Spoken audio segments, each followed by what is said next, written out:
कितने हंसते मुस्कुराते इतनी बड़ी बड़ी बातों को इतने प्यार से और इतने मजाकिया तरीके से इतने अच्छे से आपको समझाया।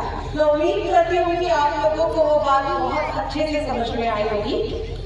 आज इस पुनीत कार्यक्रम मेधावी छात्र सम्मान समारोह में मैं हमारे सबके जिनसे हमें हमेशा अपेक्षाएं होती हैं और हम हमेशा बड़े नाज के साथ बड़े गौरव के साथ उनका सम्मान करते हैं, हमारे आदरणीय विधायक महोदय जी, गौरव भैया जी, और इस गांव की सरपंच महोदया, मंचासी आज के मुख्य अतिथि महोदय माननीय संतोष पटेल जी, डीएसपी ऑफ कोर्स बालाघाट, यहाँ आए हुए अन्य जनप्रतिनिधि, इस कार्यक्रम का जिन्होंने सोच के साथ यहाँ हम सबको आमंत्रित किया है, माननीय जितेंद्र भैया और माननीय आलोक भैया। मेरे पास शब्द नहीं है इस सोच की तारीफ के लिए, जहाँ पर किसी जाने माने चेहरे का स्वागत नहीं, उन बच्चों का स्वागत करने के लिए यहाँ बुलाया गया है जो इस पूरी धरती से निकलेंगे और कोई आईएएस ऑफिसर बनेगा, कोई डीएसपी बनेगा, कोई साइंटिस्ट बनेगा, कोई इंजीनियर बनेगा, कोई बड़ा एंटरप्रेन्योर बनेगा और पता नहीं किस बड़े बड़े पद में जाकर इस हमारे गांव का, इस छोटे से गांव का विजय रखाकर चलाएगा। बहुत बहुत बधाइयां भैया आप लोगों को। मंचासी मेरे सभी आदरणीय जिन्हें मैं अभी पहली बार मिल रही हूँ, अमलेश भैया और मेरे साथ आए हुए मेरे पिताजी, जैसा कि अभी भैया ने बताया कि उनकी माँ, मैं आज जो भी हूँ मैं मेरे पापा के कारण हूँ।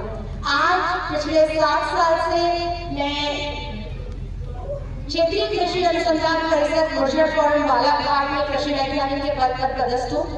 साथ ही राजा भोज कृषि महाविद्यालय बालाघाट में मैं जेनेटिक्स की प्रोफेसर भी हूँ।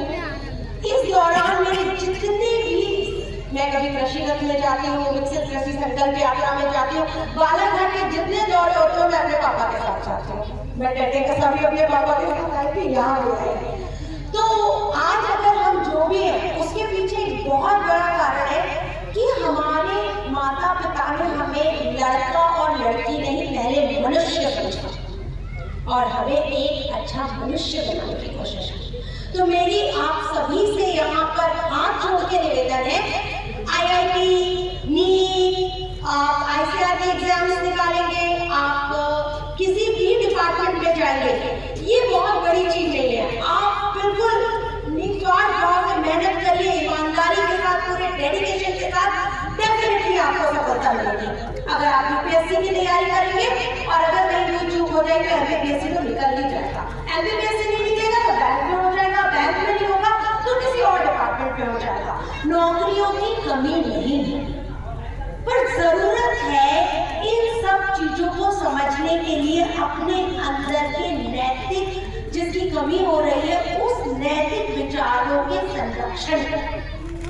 आज जो एक बहुत बड़ा भेद, अभी आपने कहा कि यहाँ पे लड़कियां ज्यादा हैं, लड़के कम हैं, ये किस कारण है?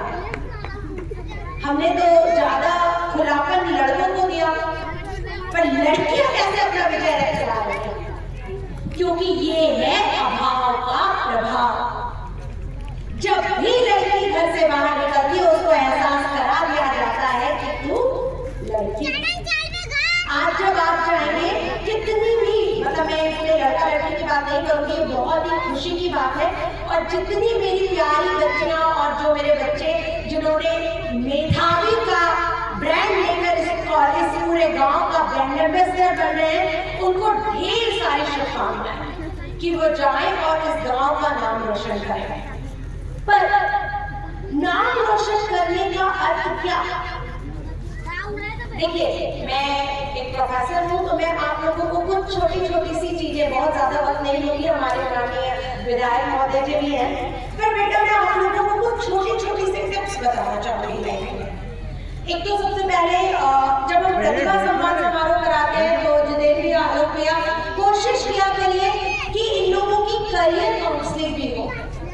हमारे बच्चे 12th में परसेंट तो पा लेते हैं, पर उसके बाद एक बहुत बड़ा क्वेश्चन मार्क होता है कि हम होता होता है कि नहीं है? जिसका सॉल्यूशन हमको एक सर्टिफिकेट मिलता है, डेफिनेटली हम 12वीं में मेहनत में 95 छान लें, पर उसके बाद क्या?